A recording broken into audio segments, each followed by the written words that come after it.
সিরাজদৌল্লা সমাধি দেখা শেষ করে আমরা এখান থেকে যাব রোশনীবাগ। তো দেখতেই পাচ্ছ সবাই অটোতে উঠে পড়েছে এবং এখান থেকে রোশনীবাগ যেতে অটোতে সময় লাগবে প্রায় 15 থেকে 16 মিনিট। তো এই দেখতে পাচ্ছ আমরা রোশনীবাগে পৌঁছে গেছি। এই রোশনীবাগে যার কবর বা সমাধি তোমরা যেটাই বলো, তিনি হচ্ছেন সুজাউদ্দিন মোহাম্মদ খান, যিনি ছিলেন বাংলার দ্বিতীয় স্বাধীন নবাব। বাংলা, বিহার, ওড়িশার দ্বিতীয় স্বাধীন নবাব ছিলেন তিনি।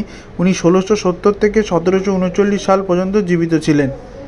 এর মধ্যেই রয়েছে বাংলার দ্বিতীয় স্বাধীন নবাব সম্রাট সুজাউদ্দিন খাঁর সমাধি বা তোমরা কবর যেটাই বলো। এই জায়গাটা বেশ মসজিদের মতো সুন্দর করে বানানো, বেশ নিরিবিলি জায়গা। সবাই এখানে যদিও ছবি টবি তুলছিল, আমি চলে গেছিলাম কবরটা দেখতে।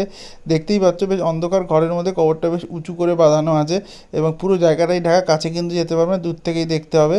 তো জায়গাটা আমার বেশ নিরিবিলি লেগেছে, ভালো লেগেছে। তোমার যদি একটু নিরিবিলি জায়গা ভালো লাগে, জায়গাটা তোমার ভালো লাগবে। তবে এখানে আর কিছুই দেখার নেই। এরপরে তোমাদের নেক্সট ব্লগে দেখাবো আর একটা নতুন জায়গা। So keep watching.